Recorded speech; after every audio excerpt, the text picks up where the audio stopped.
देखो, अभी तक हम लोगों ने डिफ्यूजन और ऑस्मोसिस इन दोनों का जो डिफरेंस है वो देख लिया है। डिफ्यूजन में सॉल्यूट का मूवमेंट होता है और ऑस्मोसिस में सॉल्वेंट का मूवमेंट होता है। और सॉल्वेंट का मूवमेंट जो है वो सेमी परमेबल मेम्ब्रेन के अक्रॉस होगा।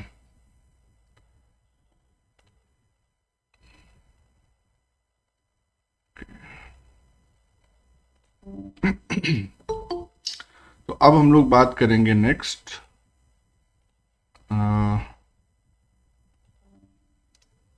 फैसिलिटेटेड डिफ्यूजन की।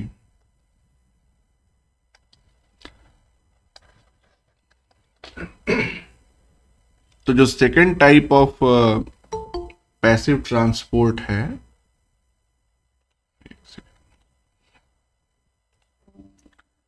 तो second type of passive transport जो है वो है फैसिलिटेटेड डिफ्यूजन।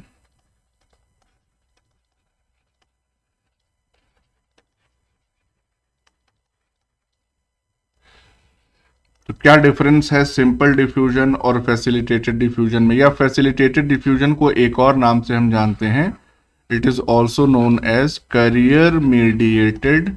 करियर नहीं कहेंगे इसको, कैरियर कहेंगे। करियर तो वो कैरियर प्रोटीन्स के थ्रू होता हाँ, है, yes. Specific carrier proteins. Yes, तो इसीलिए इसको हम लोग कैरियर मीडिएटेड डिफ्यूजन भी कहते हैं। तो दोनों नाम से ये जाना जाता है।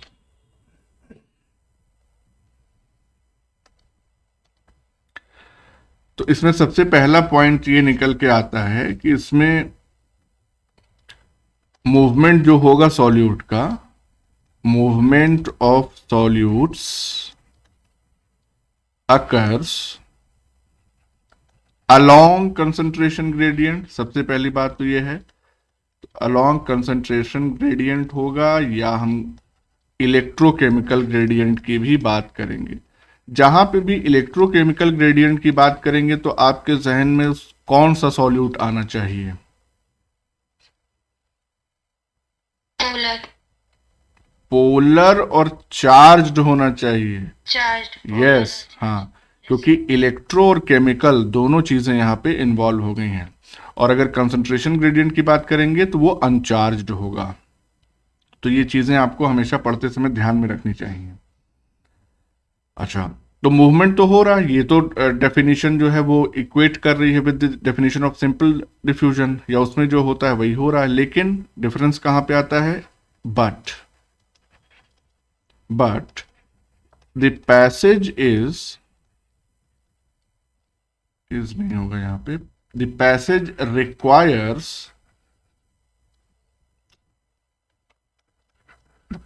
Requires a transport protein.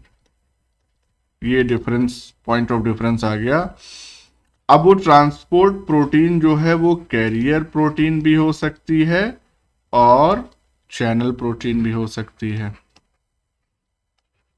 इन दोनों में से कोई भी हो सकता है, लेकिन ट्रांसपोर्ट प्रोटीन चाहिए ही चाहिए। और इसी वजह से अगर कोई स्पेसिफिक प्रोटीन इस्तेमाल हो रही है in the movement of the solute, तो इसका मतलब कि वो किसी स्पेसिफिक सॉल्यूट को ही ट्रांसपोर्ट कराएगी अक्रॉस द प्लाज्मा मेम्ब्रेन। तो इस वजह से ये प्रोसेस क्या हो जाता है? This process is selective in nature, यानी सबको यहां पे अलाउ नहीं किया जाएगा क्रॉस करने के लिए मेम्ब्रेन को। कुछ स्पेसिफिक सॉल्यूट्स ही होंगे, उनको ये ट्रांसपोर्ट प्रोटीन्स अलाउ करेगी। That is only specific solutes can cross the membrane.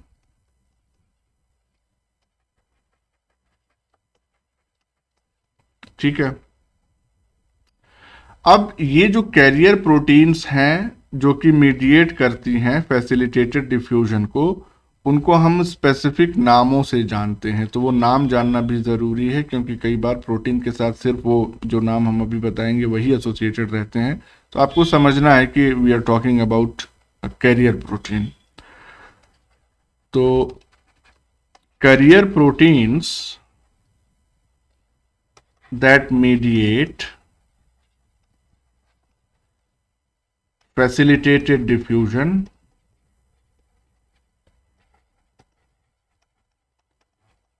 are also known as known as transporters and permeases। तो ये दोनों टर्म्स आपको याद रखने हैं कि जो कैरियर प्रोटीन फैसिलिटेटेड डिफ्यूजन में इस्तेमाल हो रही है उसको ट्रांसपोर्टर्स या परमिएजेस नाम से हम जानते हैं। ठीक है, अगर कैरियर प्रोटीन इन्वॉल्व हो रही है इस ट्रांसपोर्ट के प्रोसेस में तो क्या रेट जो है ट्रांसपोर्ट का वो कुछ बढ़ेगा सिंपल डिफ्यूजन के कंपैरिजन में, या वही रहेगा, या कुछ कम होना चाहिए? क्या लगता है? तो बढ़ेगा। बढ़ेगा। बढ़ेगा। जैसे मान लो कि कहीं नाली जाम हो गई है और उसमें से पानी फिर ओवरफ्लो करके अपने हिसाब से जहां जाना है जा रहा है, और कहीं एक आदमी लगा दिया गया वो रास्ता बनाता रहे कि पानी कहाँ जाएगा, तो रास्ता जब बनाएगा तो जाहिर सी बात है पानी का फ्लो फिर बढ़ जाएगा, तो क्लियर हो जाएगी नाली। Same is the case here. यहाँ पे भी अगर कैरियर प्रोटीन का इस्तेमाल हो रहा है तो उस कंडीशन में वो उस प्रोसेस को फैसिलिटेशन का मतलब क्या हो गया? बढ़ाना ही है इस प्रोसेस को। तो ये बात ध्यान रखिएगा, इस पॉइंट को यहाँ पे हम नोट कर देते हैं कि the rate of transport of the solute is very high, बहुत ज्यादा। खुश रहो बेटा आवेश। तो is very high as compared to simple diffusion, यानी कि सिंपल डिफ्यूजन की तुलना में यहां जो रेट ऑफ ट्रांसपोर्ट होगा वो बहुत ज्यादा होगा। अब यहां पे ट्रांसपोर्ट किस टाइप के मॉलिक्यूल्स या किन टाइप के सॉल्यूट्स का होगा? तो it allows polar and charged molecules. इस बात पे गौर करिएगा, यहाँ पे चार्ज मॉलिक्यूल्स भी ट्रांसपोर्ट किए जाएंगे, सच एज मोनोसैकेराइड्स। तो मोनोसैकेराइड्स जो होते हैं वो चार्ज्ड होते हैं क्या? जैसे ग्लूकोज की अगर हम बात करें तो क्या वो चार्ज्ड होगा? अरे ग्लूकोज का स्ट्रक्चर तो याद होगा कि नहीं याद है? पता ही याद है सर। उसमें कहीं कोई चार्ज दिख रहा था? नहीं, चार्ज नहीं था उस पे वो, लेकिन पोलर था। पोलर क्यों था? क्योंकि उसके पास बहुत सारे OH ग्रुप्स हैं। हाँ, बहुत सारे हाइड्रोक्सिल ग्रुप्स हैं, तो इस वजह से पोलर तो है लेकिन वो चार्ज नहीं है। तो चार्ज वाला कौन सा होगा? Amino acids. इनमें तो आपको मालूम ही है चार्जेस प्रेजेंट होते हैं। देन न्यूक्लियोसाइड्स, और सबसे इंपॉर्टेंट चार्ज वाले आयंस। तो क्या करेगा? It allows polar and charge molecule such as monosaccharides, amino acids, nucleosides and ions to cross the plasma membrane. तो इन टाइप के मॉलिक्यूल्स का ट्रांसपोर्ट जो है वो फैसिलिटेटेड डिफ्यूजन के थ्रू होता है। चलिए, अब जो हमको इन्हीं से रिलेटेड बातें पढ़नी है, थोड़ा इम्पोर्टेंट है, वो हमको जानना है इनके रिएक्शन काइनेटिक्स के बारे में। तो kinetics of simple diffusion and facilitated diffusion, यानी कि किस तरीके से ये प्रोसेसेस आगे बढ़ती हैं, उसी को हम लोग काइनेटिक्स स्टडी में इंक्लूड करते हैं, देखते हैं, ऑब्जर्व करते हैं क्या क्या फैक्टर्स इन्वॉल्व होते हैं जो इन रिएक्शन के रेट को अफेक्ट कर सकते हैं। तो अगर सिंपल डिफ्यूजन की हम पहले बात करें, यानी इन सिंपल डिफ्यूजन यहां पे क्या होता है, सिंपल डिफ्यूजन के केस में जो रेट है डिफ्यूजन का, रेट ऑफ डिफ्यूजन, जिसको हम डिनोट करते हैं कैपिटल V से, तो it is directly proportional to the difference of solute concentration across the membrane, यानी वही लिपिड बाइलेयर की बात हो रही है। ये साइन सबको मालूम है ना, दिस साइन इंडिकेट्स डायरेक्ट, हाँ direct proportion, yes directly proportional. इसका मतलब क्या हो गया, डायरेक्ट प्रोपोर्शन में बढ़ेगा, यानी कि अगर सॉल्यूट कंसंट्रेशन का डिफरेंस जो है वो प्लाज्मा मेम्ब्रेन के अक्रॉस ज्यादा होगा तो रेट ऑफ डिफ्यूजन भी ज्यादा होगा। जैसे ज्यादा होगा। हाँ, जैसे इस तरह से सॉल्यूट मॉलिक्यूल्स खूब सारे बाहर की तरफ हैं और अंदर बस एक दो हैं, एक कंडीशन ये हो गई। दूसरी कंडीशन में क्या हो जाए कि यहाँ पे मान लो कि रख दिया हमने कितने, 3 3 6 सॉल्यूट, और यहाँ पे हमने रख दिए 5 सॉल्यूट मॉलिक्यूल्स। तो पहली कंडीशन में रेट ज्यादा होगा कि दूसरी कंडीशन में? पहली में, इसमें कोई संदेह ही नहीं है। तो यहाँ पे हाँ, मोर इसको ऐसे लिख सकते हैं, हायर V यानी रेट ऑफ डिफ्यूजन, और यहाँ पे लोअर V, क्योंकि यहाँ पे जो डिफरेंस इन कंसंट्रेशन है वो ज्यादा है और यहाँ पे लगभग बराबर हैं दोनों साइड, तो जाहिर सी बात है क्यों डिफ्यूज करेंगे। दूसरा जो इंपॉर्टेंट पॉइंट आता है यहाँ पे वो आता है कि सिंपल डिफ्यूजन की जो प्रोसेस होती है ये नॉन सैचुरेबल होती है। This process is non saturable. अब इसका क्या मतलब है, इसको जरा हम एक ग्राफ से समझने की कोशिश करते हैं। तो ये बनाया y एक्सिस और ये हो गया x एक्सिस। तो y एक्सिस पे हम किस चीज को डिनोट करेंगे, y एक्सिस पे हम रेट ऑफ डिफ्यूजन, यानी basically we are talking about v, और x एक्सिस पे हम दिखाते हैं कंसंट्रेशन डिफरेंस अक्रॉस मेम्ब्रेन, यानी मेम्ब्रेन के दोनों साइड में जो डिफरेंस है कंसंट्रेशन का उसको हम x एक्सिस पे रिप्रेजेंट करते हैं, और जो डिफ्यूजन का रेट है उसको हम y एक्सिस पे रिप्रेजेंट करते हैं। और ये जो पॉइंट है ये हमारा ओरिजिन है 0। तो सिंपल डिफ्यूजन के केस में जो ग्राफ निकल के आता है वो ग्राफ होता है स्ट्रेट लाइन लाइक दिस। तो दिस इज द ग्राफ। ये किस चीज को रिप्रेजेंट कर रहा है, ये सिंपल डिफ्यूजन की प्रोसेस को रिप्रेजेंट कर रहा है, स्ट्रेट लाइन। तो समझते हैं इसको। देखिए, जैसे जैसे x एक्सिस पे वैल्यू बढ़ती जाती है, इसका मतलब क्या हो गया कि जो कंसंट्रेशन डिफरेंस है वो बढ़ता चला जा रहा है, और जैसे जैसे ये कंसंट्रेशन डिफरेंस बढ़ेगा वैसे वैसे ही रेट ऑफ डिफ्यूजन भी बढ़ेगा। जैसे इस ग्राफ पे अगर कोई स्पेसिफिक पॉइंट आप यहां पे ले लीजिए, सपोज करिए ये पॉइंट हमने ले लिया, ये पॉइंट हमने ले लिया। इस पॉइंट से अगर आप एक परपेंडिकुलर x एक्सिस पे डालेंगे तो ये वैल्यू आएगी कंसंट्रेशन डिफरेंस की अक्रॉस मेम्ब्रेन, ये जो हमने अभी दिखाया। और इससे परपेंडिकुलर अगर डालेंगे हम y एक्सिस पे तो ये वैल्यू दिखाएगी, ये पॉइंट दिखाएगा उस रेट ऑफ डिफ्यूजन को। यानी इस कंसंट्रेशन डिफरेंस की वैल्यू पे क्या रेट ऑफ डिफ्यूजन है ये इंडिकेट करता है इस ग्राफ का ये पॉइंट। एक पॉइंट ये हो गया।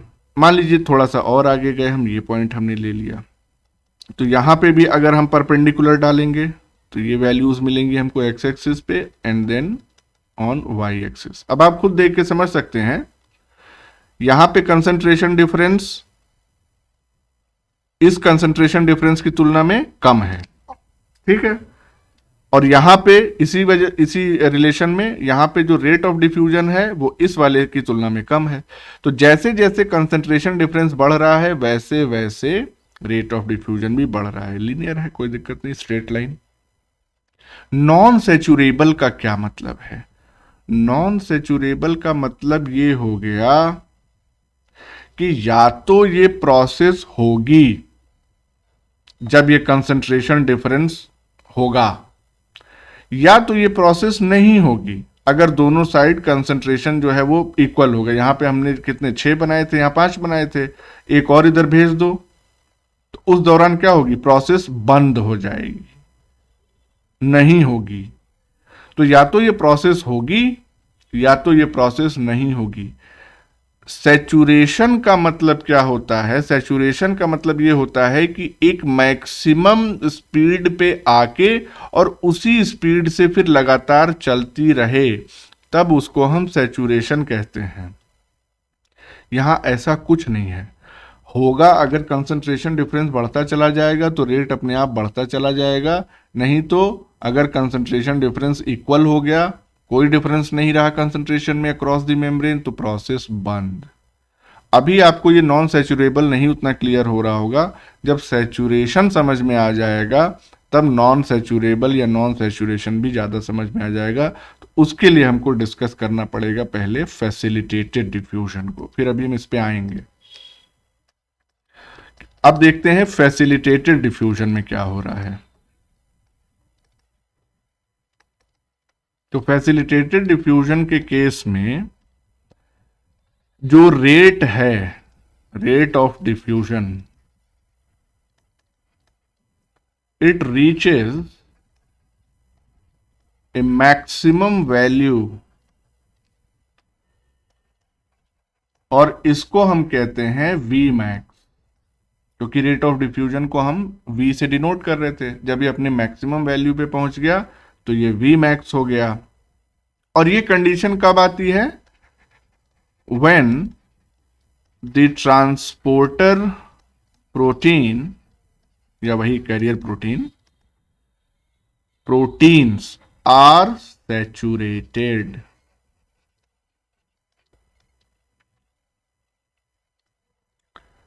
क्योंकि ये जो प्रोसेस है ये ट्रांसपोर्टर प्रोटीन्स या कैरियर प्रोटीन्स पे डिपेंड करती है, जबकि सिंपल डिफ्यूजन वाली प्रोसेस ऐसे किसी प्रोटीन मॉलिक्यूल पे डिपेंड नहीं कर रही थी। तो इसको अगर हम ग्राफिकली रिप्रेजेंट करना चाहें, अच्छा इसमें एक एग्जांपल अगर हम यहां पे लिख दें, फैसिलिटेटेड डिफ्यूजन का एग्जांपल। हाँ बेटा, सर ये पॉइंट फिर से समझा दीजिए, वो सर कट गया था, नेटवर्क चला गया। हाँ अभी हम समझा रहे हैं इसको, घबराओ नहीं। अभी एग्जांपल हम इसका बता दें। फैसिलिटेटेड डिफ्यूजन का जो एग्जांपल है वो है डिफ्यूजन ऑफ ग्लूकोज, और ग्लूकोज हमको मालूम है किस तरह का सॉल्यूट होता है, पोलर सॉल्यूट होता है। Polar solute through GLUT1 in the RBC। GLUT1 यहां पे क्या है? It is the transporter protein, ये है GLUT1। अब देखिए, let's try to understand it graphically. तो यहां पे एक ग्राफ हम बनाते हैं। ये ग्राफ हो गया। अब यहां पे ग्राफ जो होता है वो बेसिकली निकल के आता है एक hyperbole, like this. Hyperbolic curve हमको मिलता है। ग्राफ के जो पैरामीटर्स हैं वो सेम रहेंगे। ये क्या है? रेट ऑफ डिफ्यूजन हो गया, जिसको हम v से डिनोट कर रहे थे, और दिस विल बी, हाँ एक चीज और ध्यान दीजिए यहां पे, ये क्या है? दिस इज s आउट,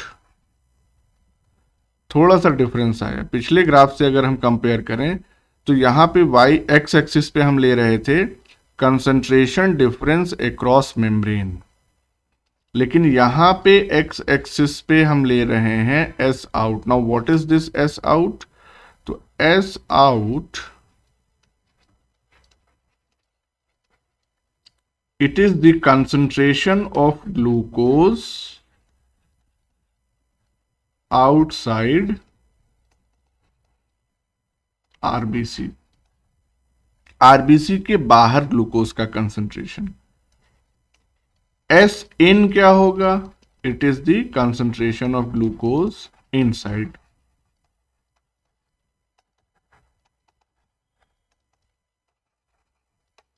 तो ये जो प्रोसेस है ये कंसंट्रेशन डिफरेंस पे वर्क नहीं करती है। ये प्रोसेस डिपेंड करती है कि बाहर कितना सॉल्यूट मॉलिक्यूल प्रेजेंट है, इसीलिए यहां पे उस सॉल्यूट का कंसंट्रेशन बाहर कितना है वो आएगा एक्स एक्सिस पे।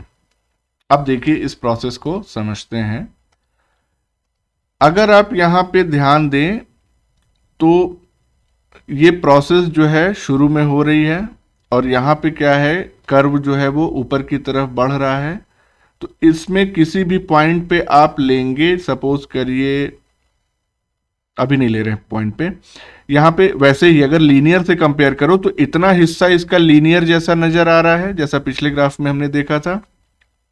तो इसके किसी भी पॉइंट पे अगर हम लेंगे कोई पर्टिकुलर पॉइंट इस ग्राफ का और वहां से परपेंडिकुलर डालेंगे तो हमको कॉरस्पॉन्डिंग बाहर क्या कंसंट्रेशन है ग्लूकोज का वो दिखेगा और उसका कॉरस्पॉन्डिंग यहाँ पे क्या रेट ऑफ डिफ्यूजन चल रहा है वो दिखेगा। आगे बढ़ते बढ़ते एक स्थिति ऐसी आई इस ग्राफ में कि ऑल्दो बाहर तो कंसंट्रेशन बढ़ता जा रहा है ग्लूकोज का, लेकिन अब रेट ऑफ डिफ्यूजन जो है वो नहीं बढ़ रहा है। इसका मतलब कि ये पॉइंट जो है इसको हम यहां से मिलाएं, ये पॉइंट जहां पे ग्लूकोज का कंसंट्रेशन कितना भी बढ़ता चला जाए, रेट या वेलोसिटी ऑफ रिएक्शन या रेट ऑफ डिफ्यूजन पे कोई असर नहीं पड़ रहा है। This point is called as saturation. इसी पॉइंट पे हमको सैचुरेशन मिल गई। अब कोई फर्क नहीं पड़ता कितना सॉल्यूट है कितना नहीं, सैचुरेशन पॉइंट यहां से स्टार्ट हो गई, स्टार्ट्स या स्टार्टेड। अब ये क्या है? यही वो मैक्सिमम वेलोसिटी है या मैक्सिमम रेट ऑफ डिफ्यूजन है जो इस रिएक्शन में अचीव किया जा सकता है, इसीलिए इसको डिनोट करते हैं हम वी मैक्स। यस, ये काफी हद तक सिमिलर है एंजाइम काइनेटिक्स के, लगभग आपको सारे वही पॉइंट्स मिलेंगे। फिर हम जब एंजाइम्स पढ़ाएंगे तो एक तरह से वो रिवीजन ही होगा आपका, तो यहां अगर समझे रहेंगे तो वहां पे भी आसानी होगी। तो यही मैक्सिमम रेट ऑफ डिफ्यूजन है, तो इसको वी मैक्स से हमने डिनोट किया। अब ये नीचे कौन सी वैल्यू है? नीचे वैल्यू है ये 0 से, यानी ओरिजिन से स्टार्ट हो रहा है। अब देखिए ये पूरा जो वाई एक्सिस पे ये जो पूरी वैल्यू है, इसका अगर हम ये मिडिल पॉइंट लें, मिड पॉइंट, तो ये इसको हम वाई एक्सिस पे क्या कह सकते हैं? वी मैक्स का आधा है ना, ये पॉइंट वी मैक्स इतना है और ये वी मैक्स का आधा है, तो this will be called as half V max. ये पॉइंट जो है वो बेटा वही है, ये फैसिलिटेटेड डिफ्यूजन एग्जैक्टली उसी प्रिंसिपल पे काम करता है जो मैकेलिस मेंटेन इक्वेशन में हम आपको बताते हैं। तो अब वी मैक्स, अगर इस पॉइंट को हम ग्राफ से मिलाएं, ये पॉइंट आया हमको ग्राफ में मिला, और इस पॉइंट से हम परपेंडिकुलर डाल दें यहां पे एक्स एक्सिस पे, तो ये यहां पे क्या फिर होगा? This will be called as K M. यही तो था Michaelis Menten constant, K M. तो अच्छा, तो के एम बेसिकली है क्या? Km यहाँ पे इस केस में Km किस चीज को डिनोट कर रहा है बता सकते हो? दिस Km और हाँ या फिर वो कम प्रियंका, आवाज तुम्हारी कट कट के आ रही है, थोड़ा नेटवर्क वाले जोन में जाओ, कोशिश करो, या टाइप करके बता देना, गूगल पे दिख जाएगा।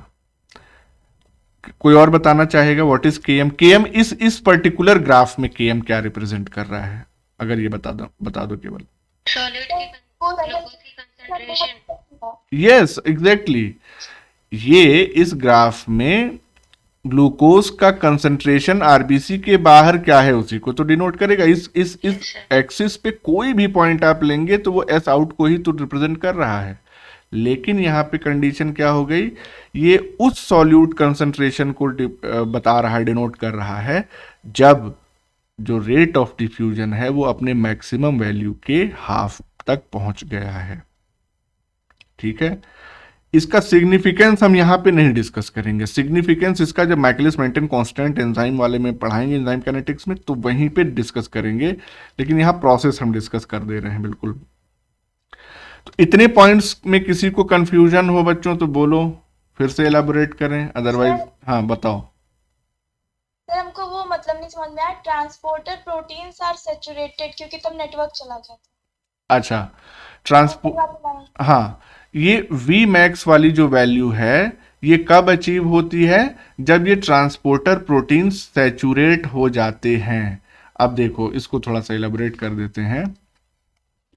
जैसे मान लो कि ये हमारी प्लाज्मा मेम्ब्रेन है और इस मेम्ब्रेन में 1 2 3 4 5 ये जो हमारी ट्रांसपोर्टर प्रोटीन्स जो है ये मौजूद हैं। दीज आर इसको ट्रांसपोर्टर कहो या कैरियर कहो, बात वही है, कैरियर प्रोटीन्स। अब बाहर ये जो है दिस इज आउटसाइड और ये इनसाइड। बाहर ग्लूकोज खूब सारा पड़ा हुआ है, खूब ग्लूकोज आके यहाँ पे इकट्ठा हुआ है। तो शुरू में क्या होगा, इस ग्लूकोज को जाना कैसे है? फिलहाल जो रिएक्शन हम ले रहे हैं एज एन एग्जांपल, ये जो कैरियर प्रोटीन्स हैं ये कौन सी वाली हैं? These are all GLUT 1। इन्हीं से बाइंड होके ये क्रॉस करेगा और अंदर जाएगा आरबीसी के। तो एक कंडीशन ऐसी आएगी शुरू में, देखो कि ये एक जो कैरियर प्रोटीन है ये ट्रांसपोर्ट करना शुरू करेगी, फिर 2 ट्रांसपोर्ट करना शुरू करेंगी, फिर 3, फिर 4, 5, ऐसे क्या होगा, एक समय ऐसा आएगा जब ये पांचों की पांचों ऑक्यूपाई कर ली जाएंगी बाय द ग्लूकोज मॉलिक्यूल। अब और कोई रास्ता नहीं है। जितने भी कैरियर प्रोटीन्स थे they have become saturated with these glucose molecules, और अब मैक्सिमम जो वेलोसिटी है वो अचीव कर ली गई है। अगर और ज्यादा GLUT1 कैरियर प्रोटीन्स होते या और ज्यादा ट्रांसपोर्टर्स होते तो सर एक साथ ही बाइंड कर जाएंगे? नहीं, एक साथ देखो, इसीलिए तो ये ग्राफ देखो ना, ये क्या हो रहा है, ये धीरे धीरे बढ़ रहा है ना, ये धीरे धीरे बढ़ा। सर तो जब वो बाद वाली जाएगी तो पहला वाला खाली हो चुका होगा। खाली तो हो चुका होगा, लेकिन वो कितनी देर के लिए खाली रहेगा? बाहर ग्लूकोज बहुत ज्यादा है, जैसे ही खाली होगा तब तक दूसरा ग्लूकोज मॉलिक्यूल उससे अटैच हो जाएगा। तो वो बड़ा ही ट्रांजिएंट फेज के लिए खाली होगा, उतना वो कैलकुलेशन में आएगा ही नहीं, लगातार काम चलता रहेगा ना। तो virtually all transporter proteins will be occupied with the glucose molecule. वो काम में एंगेज रहेंगे। कब तक रहेंगे? जब तक कि ग्लूकोज का कंसंट्रेशन बाहर कम ना हो जाए, ताकि अब जैसे धीरे धीरे ग्लूकोज का कंसंट्रेशन कम होता जाएगा वैसे वैसे एक आध दो ऐसे होंगे जिनको एक भी ग्लूकोज मॉलिक्यूल नहीं मिल रहा होगा, तब धीरे धीरे वेलोसिटी जो है वो या रेट ऑफ डिफ्यूजन वो कम होता चला जाएगा। तो सैचुरेशन का यही मतलब है। तो इसका मतलब ये हो गया कि सैचुरेशन की स्थिति आने के लिए कैरियर मीडिएटेड या ट्रांसपोर्टर प्रोटीन मीडिएटेड डिफ्यूजन होना चाहिए। इस बात से तो सहमत हो? यस सर, अब समझ गया। Yes sir. तो क्या सिंपल डिफ्यूजन में सैचुरेशन आ सकता है? नो सर, वहाँ तो बहुत सारे लिपिड मॉलिक्यूल हैं। हाँ फॉस्फोलिपिड से ही तो हो रहा है। वहाँ, हाँ वहाँ करियर प्रोटीन है ही नहीं, तो सैचुरेट है क्या ही होगा, नहीं। सैचुरेट क्या वही होगा।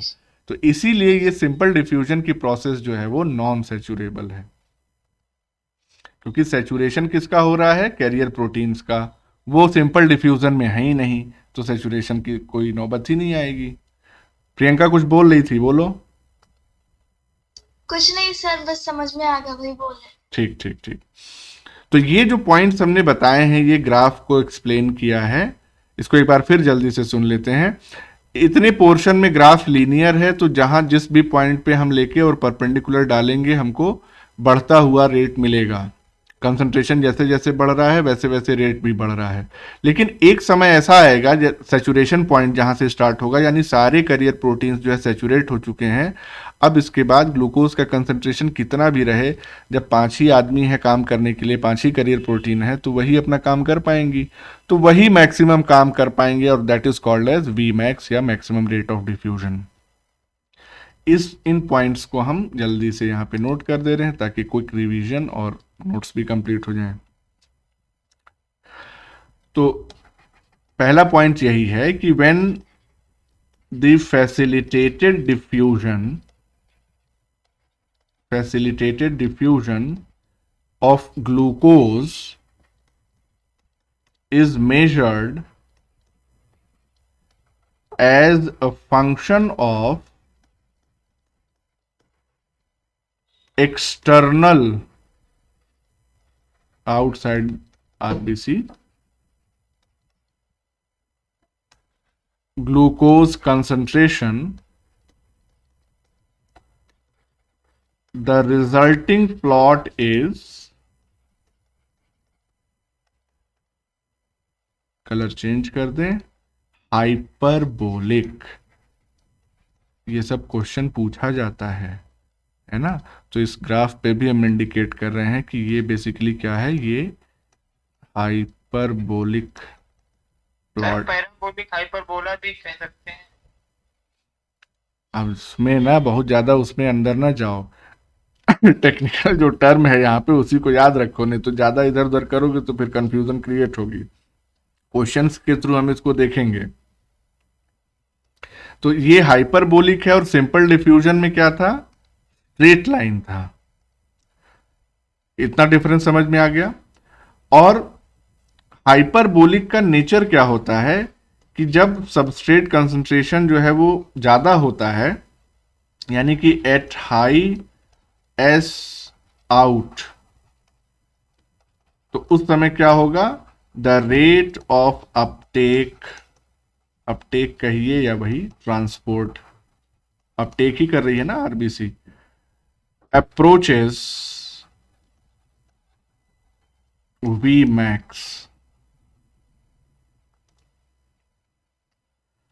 अब इसको अगर हम रिएक्शन के फॉर्म में एक्सप्रेस कर दें तो क्या होगा, the rate of facilitated diffusion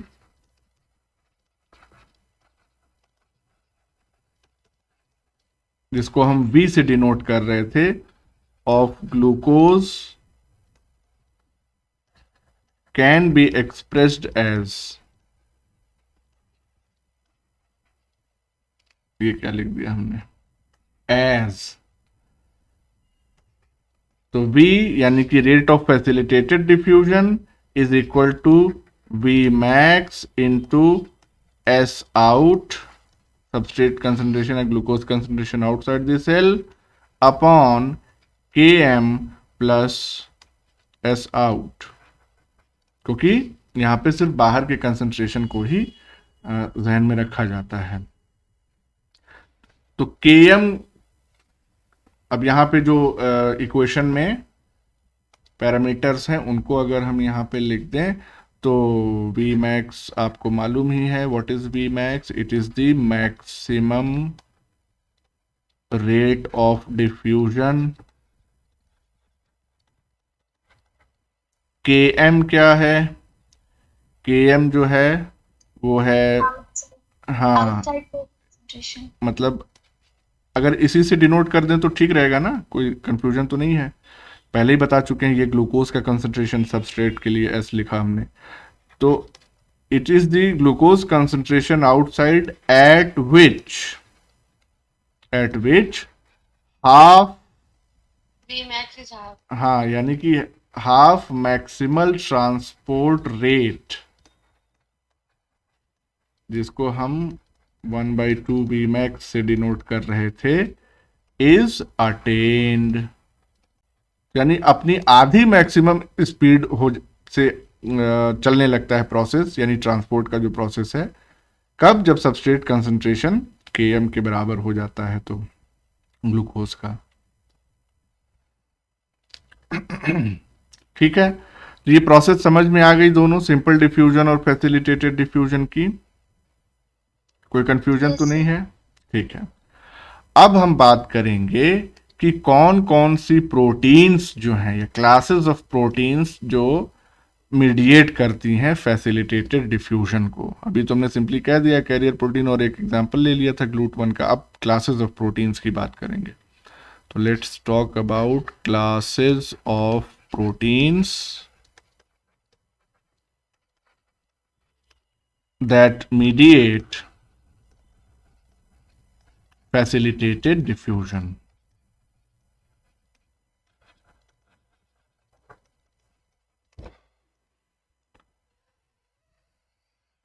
तो इसमें बेसिकली सबसे पहले हमको बात करनी है नंबर 1 कैरियर प्रोटीन्स की, तो यानी कि कैरियर प्रोटीन मीडिएटेड। अब यहां पे होता क्या है कि जो कैरियर प्रोटीन होती है, कैरियर प्रोटीन्स, जिसको हम क्या कह रहे थे, ट्रांसपोर्टर कह रहे थे ना, ट्रांसपोर्टर, ये बाइंड करते हैं स्पेसिफिक मॉलिक्यूल से जिसको ट्रांसपोर्ट कराना होता है। यानी कि कैरियर प्रोटीन्स या ट्रांसपोर्टर बाइंड नॉन कोवैलेंटली, ये बात ध्यान रखना है, कोवैलेंट बॉन्डिंग हो जाएगी तब तो उसको ब्रेक करना बहुत मुश्किल हो जाएगा। तो they bind non covalently with specific molecules to be transported, जिसका ट्रांसपोर्ट करना है उससे नॉन कोवैलेंटली बाइंड कर जाएंगी। फिर क्या होगा,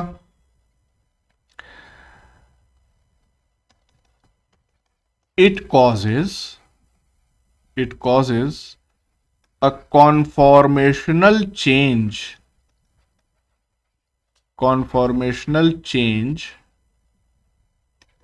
in the carrier protein।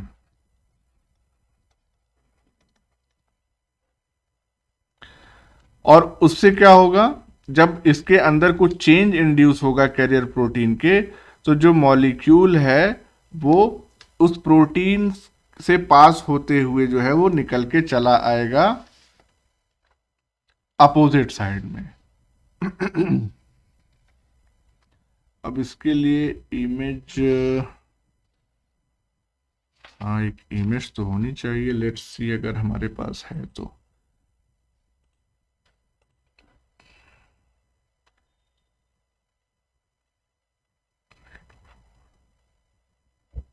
नहीं अभी नहीं है,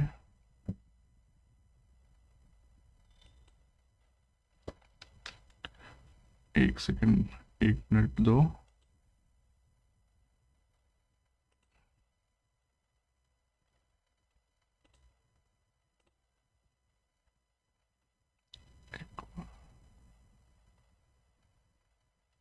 हाँ yes yes, we have one.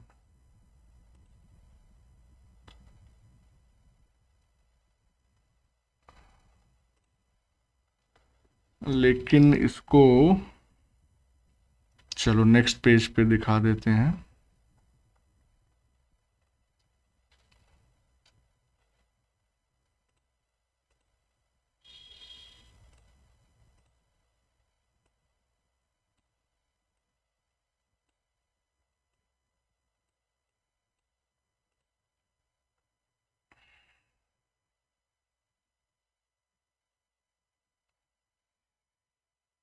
नहीं, ये इमेज, अच्छा चलो यहाँ पे भी ये काम कर ही जाएगी इमेज, लेकिन एक्चुअली ये आयनोफोर की इमेज थी।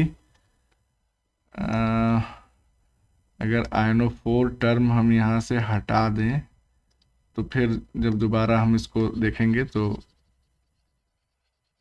उसके लिए भी ये इमेज जो है वो काम कर जाएगी। आयनोफोर्स क्या होते हैं ये पता चलेगा अभी।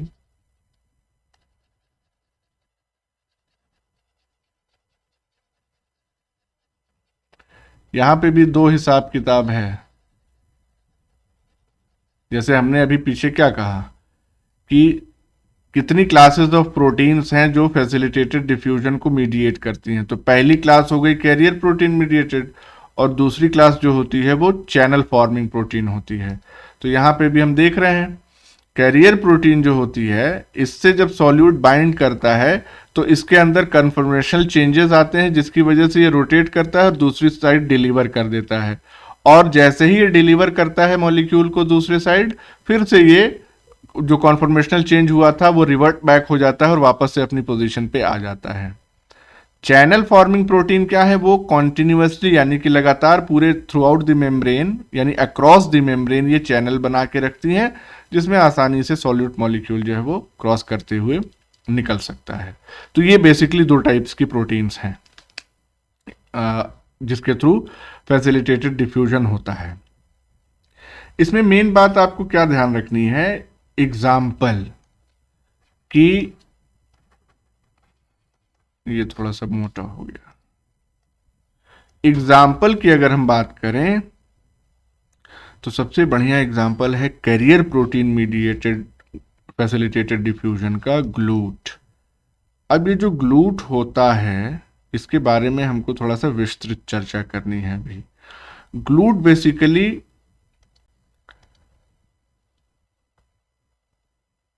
यूनिट बोर्ड है। हाँ वो तो ठीक है, लो कलर हम सेलेक्ट कर रहे थे। ग्लूट जो होता है ये लगभग कितने एमिनो एसिड से बना हुआ कैरियर प्रोटीन होता है, तो it is made up of about 500 amino acid residues.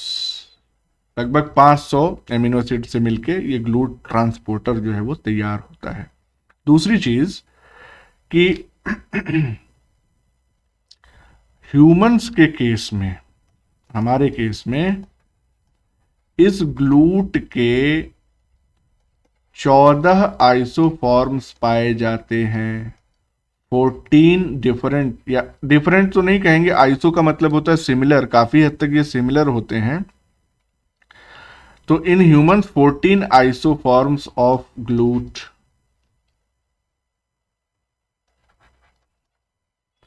अब ये जो 14 आइसोफॉर्म्स होते हैं इनमें डिफरेंस फिर क्या होता है, तो these isoforms they possess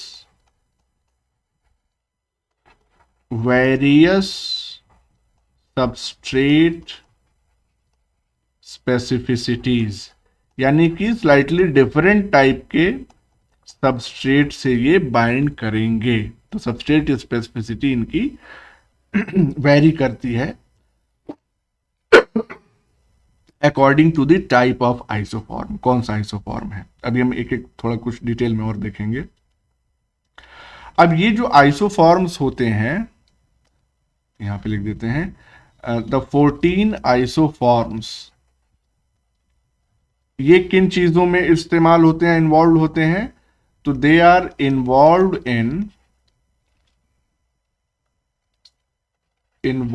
in transport of, अब ग्लूट है तो सही जाहिर सी बात है कि ग्लूकोज का तो ट्रांसपोर्ट करेगा ही।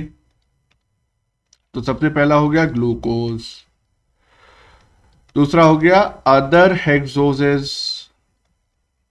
अदर हेक्सोजेस में कौन कौन से हो सकते हैं हमारे पास, सीक्वेंस में अगर हम इसको लिखें, अदर हेक्सोजेस जैसे कि गैलेक्टोज, देन फ्रक्टोज, मैनोज, यानी कि इन सब का भी ट्रांसपोर्ट यही ग्लूट वाले ही कर लेते हैं, और इन्हीं सबके या वैरायटी ऑफ सॉल्यूट के ट्रांसपोर्ट के लिए इनके पास इनके कई आइसोफॉर्म्स जो है वो प्रेजेंट होते हैं। अब ये जो आइसोफॉर्म्स हैं, बार बार हम लिख रहे हैं ताकि याद हो जाए आपको कि 14 हैं, तो ये जो 14 आइसोफॉर्म्स हैं, they have been categorized into 3 classes. फिर से इनका कैटेगराइजेशन है, और वो क्लासेस में कैटेगराइज करने का बेसिस क्या है? Based on amino acid sequence. ये शॉर्ट में समझ जाओगे ना, एमिनो एसिड लिखे हैं, कंफ्यूजन हो तो लिख देते हैं भैया। एमिनो एसिड सीक्वेंस सिमिलैरिटी, कितनी सिमिलैरिटी है उसके बेसिस में इनको 3 क्लासेस में फिर से कैटेगराइज कर दिया गया। इसमें जो क्लास 1 होती है, पहली क्लास, इट इंक्लूड्स, इसमें कौन कौन से ग्लूट्स होते हैं? ग्लूट 1 to 4 एंड 14, 1 से लेके 4 तक, यानी कि 1 2 3 4, और ग्लूट 14। क्लास 2 जो होती है, इसमें कौन कौन से ग्लूट होते हैं? इसमें होते हैं 5 7 9 एंड 11। जो तीसरी क्लास है इनकी, इसमें होते हैं, इट इंक्लूड्स ग्लूट कौन कौन से? 6 8 10 12 एंड 13।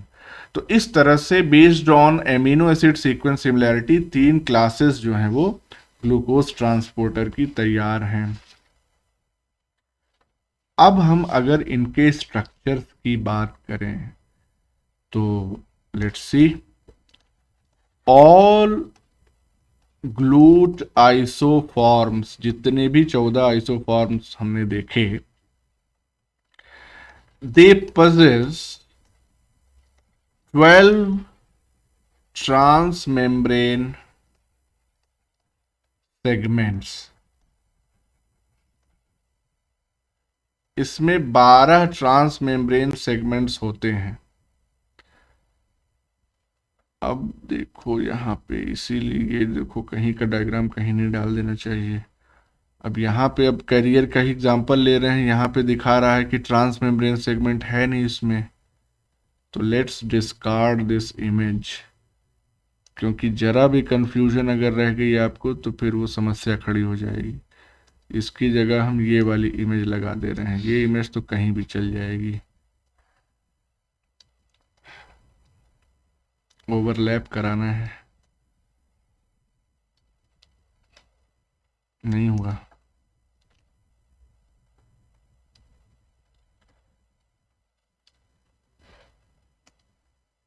नीचे वाले को हम कट कर दे रहे हैं, ठीक है? समझ लेना कि ये वैलिड नहीं है, क्योंकि अभी हम आगे बताएंगे ना कि क्यों ये वैलिड नहीं हो रही है यहाँ पे। तो इसका नीचे वाले का कोई मतलब नहीं है, और ऊपर वाली तो आपको मालूम ही है क्या नहीं है। या पूरे को ही कट कर दो, क्या करना है, मत पढ़ो इसको। कंफ्यूजन का पॉइंट एक भी रह जाएगा तो भैया एग्जाम में दिक्कत हो सकती है। अब यहां पे ध्यान दीजिए, ऑल ग्लूट आइसोफॉर्म्स, इसमें क्या होते हैं? दे possess 12 ट्रांसमेम्ब्रेन सेगमेंट्स, और इनके जो N और C टर्मिनल्स होते हैं इन ट्रांसमेम्ब्रेन सेगमेंट के, they are present towards cytoplasm, यानी कि they are both N and C termini, क्योंकि 2 हैं तो टर्मिनाई कह दिया, आर प्रेजेंट टुवर्ड साइटोप्लाज्म। तो यहां पे आप ध्यान दीजिएगा, 12 संख्या है किसकी? ट्रांसमेम्ब्रेन सेगमेंट्स की। इसको इमेज से समझ लीजिए, ग्लूकोज ट्रांसपोर्टर,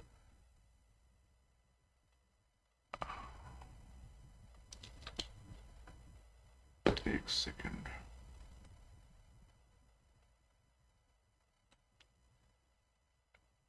दिस इमेज,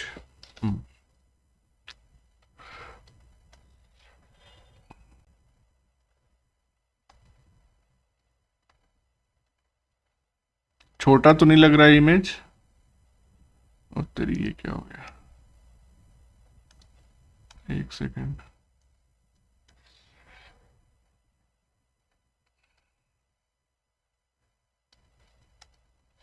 हमको तो छोटा लग रहा है।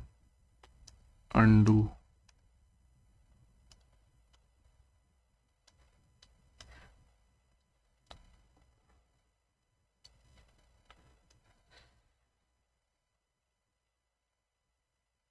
यस ठीक है, अब फिक्स हो गया। अब देखिए यहाँ पे तीनों क्लासेस की बात दिखाई गई है, ग्लूकोज ट्रांसपोर्टर्स क्लास 1 और 2, और ये ग्लूकोज ट्रांसपोर्टर क्लास 3 वाला है। ये नीचे विटामिन सी ट्रांसपोर्टर है SVCT2, इससे बहुत कुछ खास लेना देना नहीं है, बस ये दिखाया गया है यहाँ पे कि जो विटामिन सी ट्रांसपोर्टर होता है, जिसको basically sodium vitamin C couple transporter 2 कहते हैं, वो भी स्ट्रक्चरल होमोलॉजी शो करता है विद दी ग्लूकोज ट्रांसपोर्टर्स। तो वो कंपैरेटिव है, हमारा मेन मुद्दा जो है वो ग्लूकोज ट्रांसपोर्टर्स देखना है। तो यहाँ पे आप देख सकते हैं 1 2 3 4 5 6 7 8 9 10 11 12 ट्रांस मेम्ब्रेन सेगमेंट्स हैं इसमें, और इनका जो N वाला टर्मिनल है और ये C वाला टर्मिनल है, ये दोनों का दोनों जो है, सिमिलरली यहाँ पे भी ये N टर्मिनल और ये C टर्मिनल, ये साइटोप्लाज्म की तरफ होता है। यही पॉइंट हमने मेंशन किया। अब ये जो आइसोफॉर्म्स हैं, इनमें फिर क्या डिफरेंस आता है? तो द ग्लूट आइसोफॉर्म्स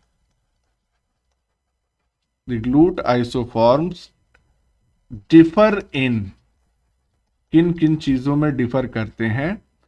सबसे पहला तो काइनेटिक प्रॉपर्टीज। काइनेटिक प्रॉपर्टीज का मतलब कि कौन सा ग्लूट ट्रांसपोर्टर या कौन सा ग्लूट आइसोफॉर्म कितनी तेजी से ट्रांसपोर्ट कराएगा। दूसरा, टिश्यू डिस्ट्रीब्यूशन, कौन सा आइसोफॉर्म किस स्पेसिफिक टिश्यू में पाया जाएगा। और तीसरा, रेगुलेशन, यानी कि इनकी जो प्रोसेस है ट्रांसपोर्ट करने वाली, वो कैसे रेगुलेट होगी, उसमें भी थोड़ा सा डिफरेंस होता है।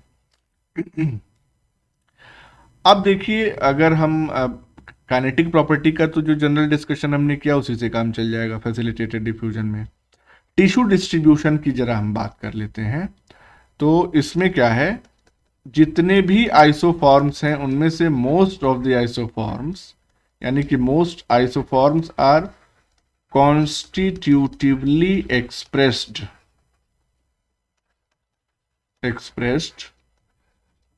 on the cell surface।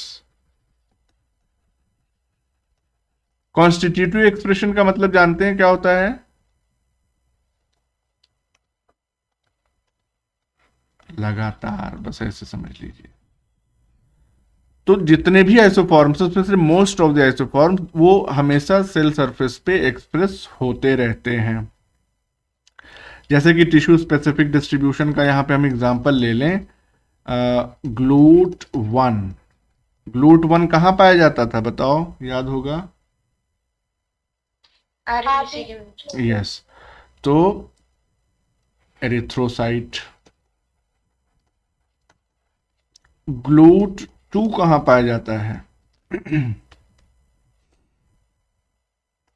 Hepatocytes का मतलब लीवर सेल्स। फिर है हमारा ग्लूट 3, ये पाया जाता है ब्रेन में, यानी न्यूरॉन्स में, न्यूरॉन्स की मेम्ब्रेन में एक्सप्रेस होता है। फिर आता है ग्लूट 5 कहाँ पे? इंटेस्टाइन में, इंटेस्टाइन यानी कि एंटेरोसाइट्स की मेम्ब्रेन पे। तो 1 2 3 5, कुछ रह गया क्या? कोई ग्लूट रह गया? 4 वाला रह गया, फोर वाला बहुत इंपॉर्टेंट है, इसीलिए वो रह गया। चीफ गेस्ट हमेशा बाद में आते हैं। ग्लूट फोर की अगर हम बात करें तो ग्लूट फोर की कहानी ये है कि ये एक इंसुलिन रिस्पॉन्सिव ग्लूकोज ट्रांसपोर्टर है। इंसुलिन के रिस्पॉन्स में ये काम करता है और ग्लूकोज का अपटेक जो है वो बढ़ाता है। ये कहाँ कहाँ पाया जाता है? It is present in heart, skeletal muscles, adipose tissues, and of course brain. अब इसकी अगर हम थोड़ी सी मैकेनिज्म इलाबोरेट करें कि एक्चुअली में इन जगहों पे, ये तो हमने क्या बोल दिया तुमको, ऑर्गन्स के नाम बोल दिए या टिश्यूज के नाम बता दिए। इनमें सेल्स के अंदर पाया जाएगा, ये भी आपको मालूम है। सेल्स में कहाँ पाया जाएगा? तो it is stored in intracellular, यानी सेल के अंदर पाए जाने वाले वेजिकल्स में। It is stored in intracellular vesicles. और जब इंसुलिन आता है ब्लड में, रिलीज किया जाता है बाय द पैंक्रियाज, उसके असर के चलते ये जो वेसिकल्स हैं, सपोज करो ये सेल है और इसमें ये वेसिकल भरा हुआ है, एक ही से इंडिकेट करेंगे हम। जनरली इसके जो वेसिकल्स होते हैं, इसकी मेम्ब्रेन्स पे ही ये ग्लूट 4 रिसेप्टर्स जो है ऐसे स्टोर्ड रहते हैं, मेम्ब्रेन से अटैच रहते हैं। इंसुलिन जब आया तो इंसुलिन एक कास्केड सिग्नलिंग पाथवे स्टार्ट करता है, वो हम लोग बाद में देखेंगे। तो मान लीजिए यहां से इंसुलिन ये आया और इंसुलिन जो है वो अपने रिसेप्टर से बाइंड करेगा। सेल की प्लाज्मा मेम्ब्रेन पे इंसुलिन के लिए भी रिसेप्टर होगा। तो ये है इंसुलिन रिसेप्टर, ये है इंसुलिन। और जैसे ही इंसुलिन रिसेप्टर से इंसुलिन बाइंड करेगा तो अंदर जो है एक सिग्नलिंग कास्केड स्टार्ट हो जाएगी, सिग्नलिंग कास्केड। और इसकी वजह से ये जो वेसिकल है, this vesicle will move toward plasma membrane and will ultimately get fused with this plasma membrane। तो जब ये फ्यूज कर जाएगा तो इसकी सरफेस पे ये जो ग्लूट 4 रिसेप्टर्स पाए जा रहे थे, they will now be expressed on the surface of plasma membrane. Surface, हाँ, मतलब जो बाहरी सरफेस है उस पे ये एक्सप्रेस हो जाएंगे। तो यानी इंसुलिन के चलते ये जो वेसिकुलर ग्लूट 4 था वो मेम्ब्रेन की, प्लाज्मा मेम्ब्रेन की सरफेस पे आ गया। और अब बाहर जो ग्लूकोज मॉलिक्यूल्स आए होंगे, क्योंकि इंसुलिन कब सिक्रीट होता है? जब ज़्यादा ग्लूकोज होता है बाहर ब्लड में। तो वो जो ग्लूकोज मॉलिक्यूल्स हैं, they will start binding with the, तो कलर चेंज कर दें, ये मान लो कि ये ग्लूकोज मॉलिक्यूल है,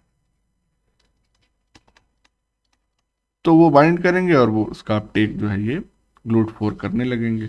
तो इस समझ में आ गया ये प्रोसेस? Yes sir. तो इसको हम लिख देते हैं कि these vesicles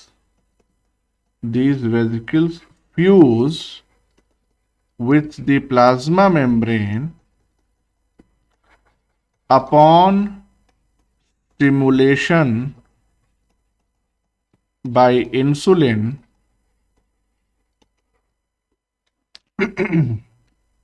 and increase the rate of glucose uptake by several folds। भाई जितने ज्यादा कैरियर्स एक्सप्रेस होने लगेंगे प्लाज्मा मेम्ब्रेन पे, उतने ज़्यादा ग्लूकोज मॉलिक्यूल अंदर आने लगेंगे। तो जो अपटेक है ग्लूकोज का वो कई गुना बढ़ जाएगा। So this was about the glucose transporter। अब इसी में एक और जान लीजिए तो करियर प्रोटीन मीडिएटेड वाला कंप्लीट हो जाएगा। दूसरी हम बात करते हैं दूसरे करियर प्रोटीन की, और वो है यानी the other career protein is band 3। इसको और किस नाम से जानते थे? पॉलीट्रो। इसका नाम था, yes yes yes, chloride bicarbonate exchanger, या इसको एनायन एक्सचेंज, नहीं, इसको एनायन एक्सचेंजर भी कहते हैं। तो ये भी जान लीजिएगा, टर्म बदल बदल के क्वेश्चन पूछता है।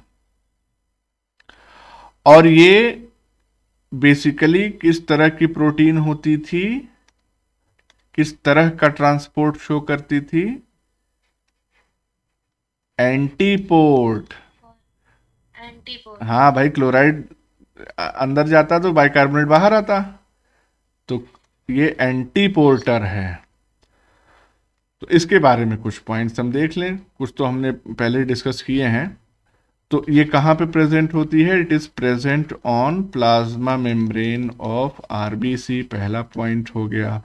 दूसरा point, it mediates the transport of two anions simultaneously, एक साथ दो एनायंस का ट्रांसपोर्ट मीडिएट करती है ये। It allows the exit of by molecule भी लिखते, one bicarbonate ion and simultaneous entry of one chloride ion into the RBC। इसकी इमेज देखिएगा तो और थोड़ा सा समझ में आएगा, प्रोसेस सिंपल ही है। तो थोड़ा सा इसको हम एनलार्ज करें, लाइक दिस, ये है। तो इसमें बेसिकली होता क्या है कि CO2 बाहर से इसको मिला, आरबीसी है ये, और वाटर से मिला, और कार्बोनिक एनहाइड्रेज एंजाइम जो है इसकी वजह से जुड़ता है, और ये कार्बोनिक एसिड तैयार होता है। तो ये प्रोटॉन और बाइकार्बोनेट आयन में जैसे ही टूटता है, तो ये बाइकार्बोनेट जो है वो सेल के बाहर, आरबीसी के बाहर भेज दिया जाता है, और जैसे ये बाहर भेजा जाता है साइमल्टेनियसली एक क्लोराइड जो है वो अंदर चला जाता है। This is chloride shift basically. और ये H+ जो है वो हीमोग्लोबिन से एसोसिएट हो जाता है, फॉर्मिंग HHB या हीमोग्लोबिनिक एसिड, और जैसे ही H+ एसोसिएट होता है हीमोग्लोबिन से, the oxygen molecule is released. HbO2 के फॉर्म में जो हीमोग्लोबिन था, उससे जब H+ एसोसिएट होता है तो HHHB के फॉर्म में हो जाता है, और उसके बाद ऑक्सीजन जो बाउंड था इस हीमोग्लोबिन से वो रिलीज हो जाता है। तो ये अलग प्रोसेस है, इससे नहीं हमको लेना देना। हमको खाली मतलब है कि ये बाइकार्बोनेट बाहर जा रहा है और क्लोराइड जो है साइमल्टेनियसली अंदर आ रहा है। तो इसका मतलब क्या हो गया कि एक निगेटिव चार्ज बाहर जा रहा है और एक ही निगेटिव चार्ज अंदर आ रहा है, तो कोई नेट ट्रांसफर जो है वो चार्ज का नहीं होता है। इसीलिए ये जो एक्सचेंज है ये क्या है? इलेक्ट्रोन्यूट्रल। यस। तो इसका मतलब कि there is no net transfer of charge,